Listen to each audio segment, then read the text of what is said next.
आज का ये जो लेक्चर है वो एपीसी और एमपीसी इन दोनों के बीच में क्या एक्चुअल में डिफरेंस है इसको समझने के लिए है। मेरे जो पिछले लेक्चर्स हुए हैं उसमें एपीसी और एमपीसी दोनों के बारे में काफ़ी डिटेल में मैंने बताया था। अब आज के इस लेक्चर में हम दोनों के बीच का जो डिफरेंस है उसको थोड़ा सा समझते हैं, जिससे कि इस कॉन्सेप्ट की जो क्लैरिटी है वो आपके माइंड में पूरी तरीके से हो जाए। अब इस डिफरेंस को समझने के लिए एक यहाँ पे हम छोटा सा एग्जाम्पल ले लेते हैं।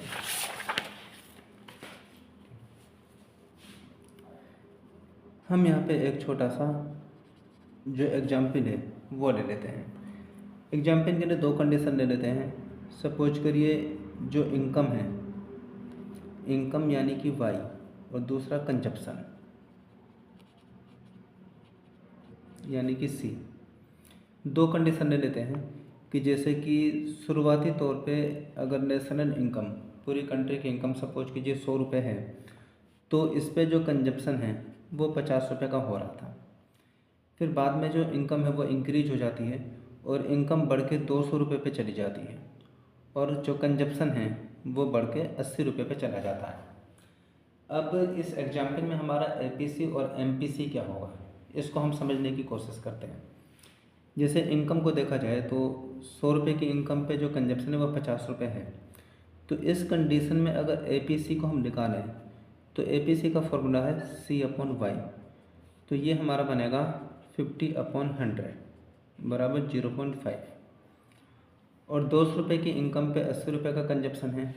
इस पे अगर हम एपीसी कैलकुलेट करें तो एपीसी आपका आएगा C/Y बराबर 80/200 बराबर 0.4। तो एपीसी हमें ये बताता है कि इनकम, जो भी इनकम हमारी हो रही है उसका कितना परसेंटेज या कितना हिस्सा कंजप्शन में हमारा खर्च हो रहा है। तो 0.5 का मतलब है कि जो भी इनकम है उसका 50% जो है इकोनॉमी में वो कंजप्शन के ऊपर खर्च हो रहा है। और 0.4 का मतलब है कि इकोनॉमी की जो भी इनकम है उसका 0.4 हिस्सा यानी कि 40% वो हमारा कंजप्शन पे खर्च हो रहा है। अब इस कंडीशन में हम एमपीसी की बात करते हैं। तो एपीसी तो सीधे सीधे ये हो गया कि जो भी इनकम है उसका कितना हिस्सा हमारा कंजप्शन पे खर्च हो रहा है।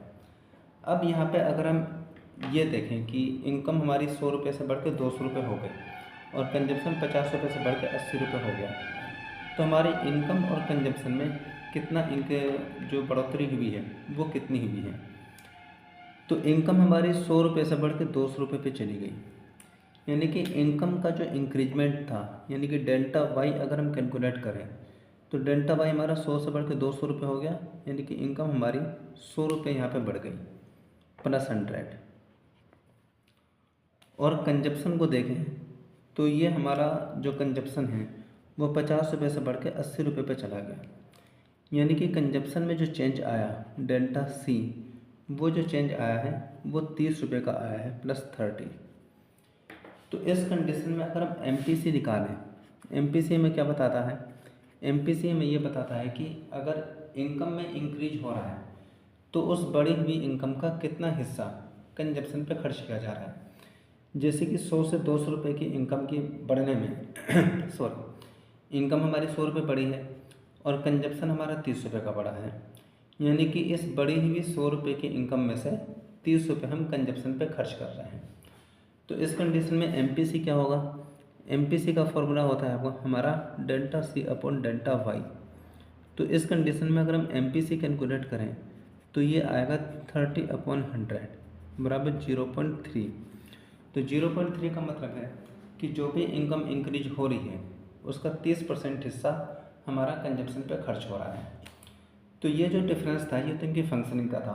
तो एपीसी से ये पता चलता है कि इनकम में से कितना हिस्सा हमारा कंजप्शन पे खर्च हो रहा है, जबकि एमपीसी ये बताता है कि अगर इनकम में कुछ चेंज आ जाए तो उस चेंज हुई इनकम का, अगर जैसे कि यहाँ पे इस एग्जांपल में इनकम में बढ़ोतरी हो रही है, इंक्रीजमेंट हो रहा है, तो उस बढ़ी हुई इनकम का कितना हिस्सा हम कंजप्शन पे खर्च कर रहे हैं, यानी कि इनकम के बढ़ने पे हमारा कंजप्शन कितना बढ़ रहा है, उसमें क्या रिलेशन है, ये हमें एमपीसी से पता चलता है।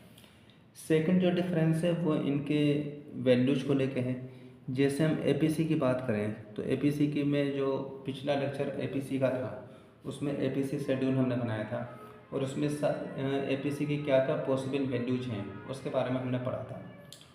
तो एपीसी के वैल्यूज के बारे में जो वहाँ पे बताया था कि एपीसी की जो वैल्यू है वो एक से कम भी हो सकती है, एक के बराबर भी हो सकती है, एक से ज़्यादा भी हो सकती है।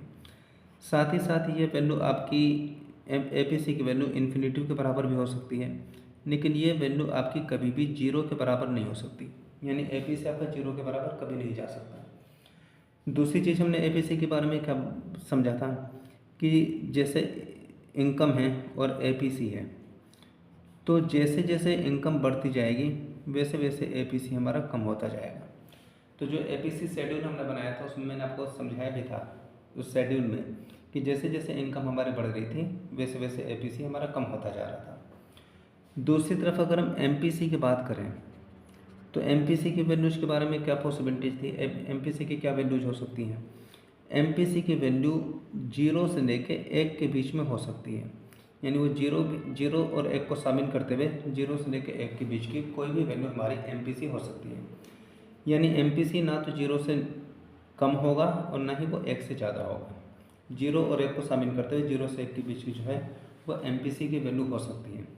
इसने एमपीसी के अगर रेंज को हम एक्सप्लेन करें तो एमपीसी की रेंज को इस तरीके से एक्सप्लेन किया जा सकता है कि जीरो लेस देन और इक्वल एमपीसी लेस देन और इक्वल 1, यानी कि जीरो जो है वो या तो एमपीसी से छोटा या उसके बराबर है और एमपीसी जो है वो एक से छोटा या उसके बराबर है।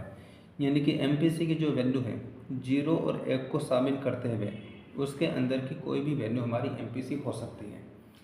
तो ये जो डिफरेंस था वो एपीसी और एमपीसी के बारे में था। अब अगले लेक्चर में हम सेविंग फंक्शन के बारे में पढ़ेंगे जो कि इनकम डिटर्मिनेशन का एक इम्पॉर्टेंट कॉन्सेप्ट है। तो इस लेक्चर में अभी इतना ही रहने देते हैं।